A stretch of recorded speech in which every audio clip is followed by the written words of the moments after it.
South India. Hi guys, ഞങ്ങൾ കൂറുകയാണ്.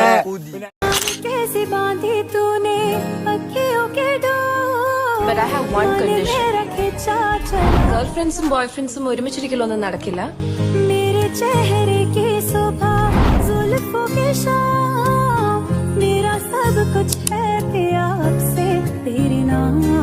നമ്മുടെ ഉത്തരവാദിത്തങ്ങൾ കഴിഞ്ഞിട്ട് മതി നമ്മുടെ സന്തോഷം എന്ന് വിചാരിച്ച പിന്നെ അതിനെ സമയം കണ്ടെത്തുന്നു. പിന്നെ കണ്ണടച്ച് തുറക്കുന്നതിന് മുമ്പ് നമ്മുടെ മുടിയൊക്കെ നരയ്ക്കുന്നത്.